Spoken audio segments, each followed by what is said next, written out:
नमस्कार, आप देख रहे हैं श्रेय टीवी, देश हित की बात। मैं हूं आपके साथ साक्षी। मां महात्मा और परमात्मा की शरण में जाने से बेड़ा पार हो जाता है। डॉक्टर अमृत रसा श्री जी महाराज साहब गुरु पूर्णिमा पर हुआ विशेष आयोजन। महिदपुर रोड गुरु के गुणों को याद करते हुए गुरु गुणानुवाद कर गुरु के ऋणों का स्मरण किया गया। गुरु ज्ञान का वह सागर है जो हमारे जीवन में अज्ञान रूपी अंधकार को दूर करके ज्ञान के प्रकाश की ओर अग्रसर करते हुए गुरु से ही हमारा जीवन शुरू होता है। जिस प्रकार गूगल का बटन दबाने से सारी जानकारी आ जाती है, इसी प्रकार गुरु के पास जाने से हमारे जीवन की सभी परेशानियां, दुख, कष्ट दूर हो जाते हैं, क्योंकि गुरु कृपा से ही प्रभु कृपा मिलती है। मां महात्मा और परमात्मा की शरण से व्यक्ति संसार रूपी सागर से तीर जाता है। परमात्मा तक अगर पहुंचने का कोई मार्ग अगर हमें बताता है तो वह गुरु ही है। 4 प्रकार के गुरु बताए गए हैं। पहले माता पिता, धर्म गुरु और शिक्षा गुरु, जिनके बताए हुए मार्ग से व्यक्ति अपने जीवन का श्रेष्ठ निर्माण करता है। विद्या से हमें विनय, विनय से हमें धर्म और धर्म से विरति चारित्र की प्राप्ति होती है, क्योंकि समन्वयक दर्शन ज्ञान चरित्र की मोक्ष का मार्ग है। गुरु पूर्णिमा की पावन अवसर पर श्री राजेंद्र सूर्य ज्ञान मंदिर में चतुर्मास हेतु विराजित परम पूज्य साध्वी डॉक्टर अमृत रसा श्री जी महाराज साहब ने धर्मसभा को संबोधित करते हुए कहा। जैन समाज मीडिया प्रभारी सचिन भंडारी ने जानकारी देते हुए बताया कि धर्मसभा के दौरान गुरु पूर्णिमा के पावन अवसर पर गुरु पूजन का लाभ लाभार्थी पारसमल, नीलेश कुमार, रितेश कुमार, अक्षत कुमार भंडारी परिवार खरवाव वालों ने लिया। धार्मिक भक्ति एवं संपूर्ण दिवस का लाभ समर्थ मल, शुभम कुमार, संकेश कुमार चौरडिया परिवार प्रभावना का लाभ ओम धमोनिया द्वारा लिया।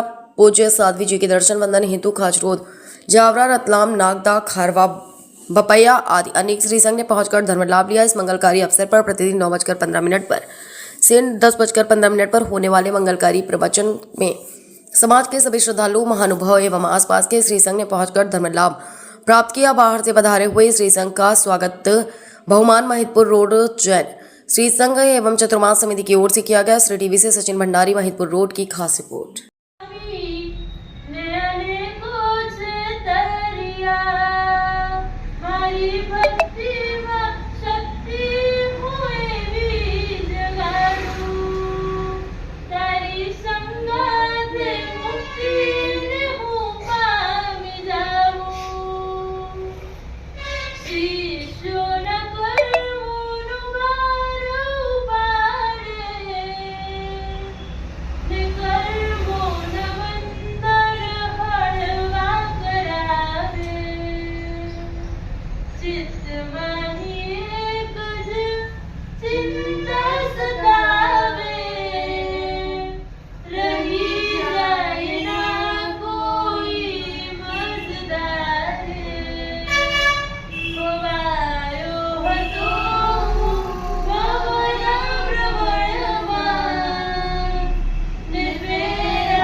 गुरु की एक बार पहचान अच्छे से हो गई, उनके चरणों में समर्पित हो गए, पीछे मुड़ के देखने की जरूरत नहीं पड़ेगी। क्योंकि मैंने तो मेरे संयम जीवन के 25 साल के अंदर बहुत सारे एग्जाम्पल मेरे जीवन में हुए कि जहाँ मेरे लिए असंभव इम्पॉसिबल कार्य भी पॉसिबल हुआ है एकमात्र गुरु कृपा से।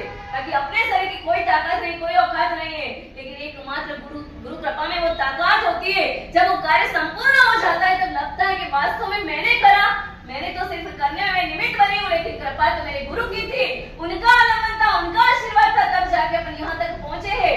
ये अनुभव का स्तर होता है, अनुभूति का स्तर होता है, व्यक्त करने का स्तर नहीं होता है। तो ऐसा का ऐसा ही तो पुण्य सम्राट गुरुदेव के समर्पण की बात है। दीक्षा के 6 महीने हुए थे पुण्य सम्राट गुरुदेव को, नई दीक्षा हुई थी। और जो हमारा संयम जीवन का जो पात्रा होता है, जिनके अंदर गोचरी वापर नहीं होती है, वो पात्रा अचानक से फूट गया जयंत विजय जी के हाथ से। यतीन्द्र सुरेश्वर जी महाशय जितने कड़क थे, इतने नरम भी थे, पर जब ऐसे आचार में कहीं पर भी गड़बड़ होती है, कुछ भी ऐसा होता है, टूट फूट होता है, तो उनसे बर्दाश्त नहीं होता था। यतीन्द्र सूरी महाशय ने लाल आंख करके बोला, समझ नहीं पड़ रही है ये साधु साध्वी की बातें, कितने आधा कर्मी बनते, अपने निमित्त से बनते, कितने जीवों की विराधना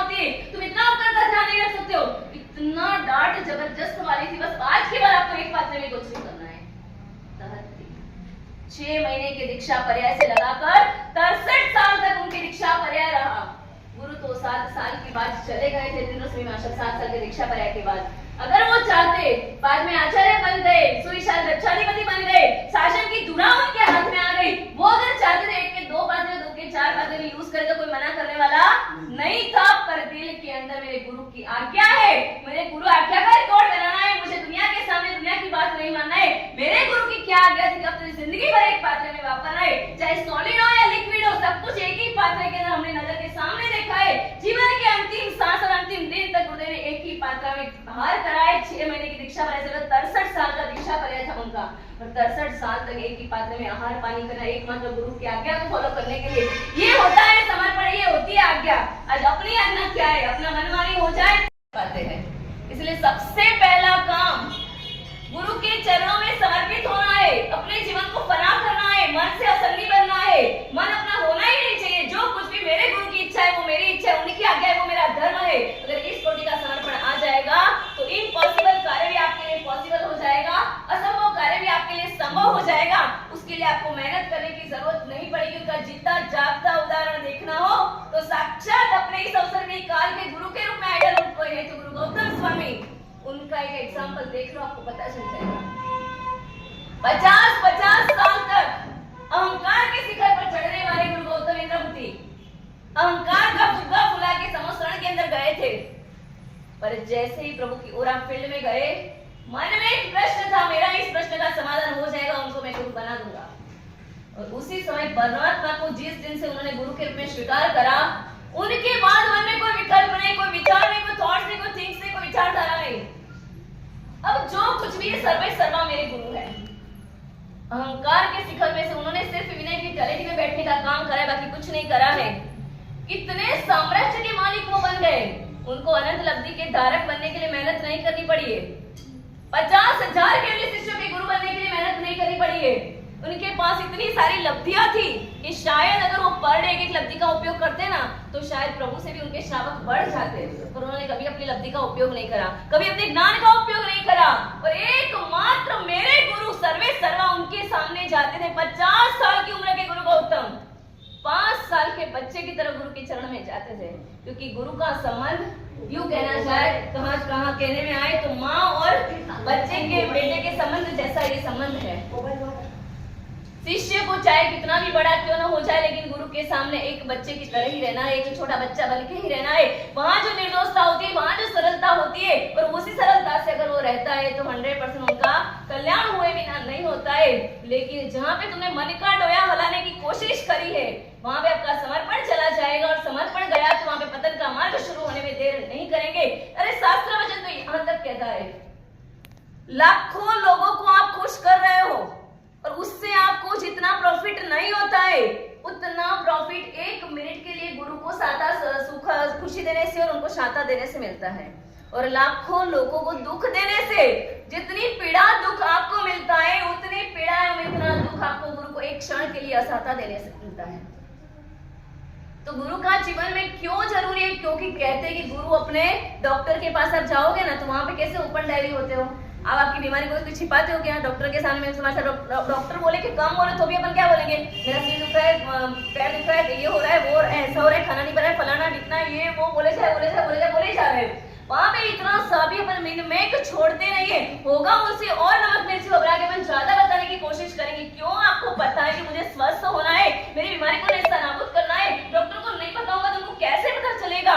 तो ये डॉक्टर तो तुम्हारे शरीर रूपी रोगों का नाश करेंगे, लेकिन गुरु तत्व ऐसा है कि वो आपके भीतर में लगे हुए, आपके आत्मा पर लगे हुए विषयों को, कषायों को, वासनाओं को, कर्मों को, राग रस की चिकनाई को, इन सभी को नेस्तनाबूद करने की कोशिश करता है। तो जीवन में से दोषों को अगर दूर करना है, जीवन को गुणमय बनाना है, गुणमय व्यक्तित्व बनाना है, तो आपको गुरु रूपी डॉक्टर के पास जाना पड़ेगा। जैसे डॉक्टर के सामने अपन ओपन डायरी रहते हैं, वैसे गुरु के सामने भी अपन को ओपन डायरी रहना पड़ेगा, तब जाके अपन कुछ कर पाएंगे। बाकी मन में कुछ अलग, बाहर कुछ अलग, दो चेहरा अगर गुरु के सामने रखा है, कभी 3 काल में भी मोक्ष नहीं हो पाएगा। चाहे आप कितनी भी आराधना कर लो, कितनी भी साधना कर लो, कितने भी उत्कृष्ट मासिक श्रवण के पानी मासिक श्रवण की आराधना कर लो, कितने भी शास्त्र पढ़ लो, कितना भी उत्कृष्ट संयम जीवन की साधना कर लो, सब कुछ कर लोगे, लेकिन एकमात्र गुरु को खुश नहीं करा तो कुछ नहीं होने वाला है। गुरु को सहायता नहीं पहुंचाई, गुरु के इशारों आज्ञा का पालन नहीं करा, गुरु से सच्चा समर्पण नहीं करा, तो 3 काल में भी मोक्ष नहीं होगा। कहीं पर भी ये सुर दूसरी जगह पर नहीं झुकेगा, वो दूसरी जगह पे झुका दिया तो समझ लेंगे बहुत बड़ा गुरुद्रोह है, बहुत बड़ा विश्वासघात का पाप है। भगवान करने बहु भी भटकते रहोगे तो भी ना तो गुरु तत्व मिलेगा, ना जिन शासन मिलेगा, और इतना जबरदस्त वाला उनका दुर्गति का द्वार आपको खोलना पड़ेगा। इसलिए जीवन के अंदर अपने शरीर की चमड़ी को बदलना है तो तुम बदल सकते क्या? वैसे ही जीवन में एक बार गुरु कर दिया तो कभी भी पीछे मुड़ के देखना मत, उनको बदलने का भाव भी मत लाना, विचार भी मत लाना, सोचना भी मत। तो गुरु द्रोह विश्वासघात जितना बड़ा पाप जीवन में कोई भी नहीं हो सकता है। जीवन में बाप एक हो सकता है तो गुरु भी एक हो सकता है। एक बार गुरु करने के बाद कितने भी सवाई गुरु क्यों ना मिल जाए, मेरे लिए तो मेरे गुरु ही सब कुछ है। चाहे आपके पापा कैसे भी हो, किस कंडीशन में भी हो, पापा अगर ऊपर चले गए, उनके बाद मान लो कि अपने पास वाले अंकल या पड़ोसी अंकल या कोई भी है, वो बहुत अच्छे पैसे वाला है, बहुत अच्छे बाप को बहुत अच्छे से रख रहे, बहुत अच्छे से बुला रहे, क्या आप उनको पापा कह दोगे? तो कि जीवन में बाप एक होता है, वैसे गुरु भी जीवन में एक ही होना चाहिए।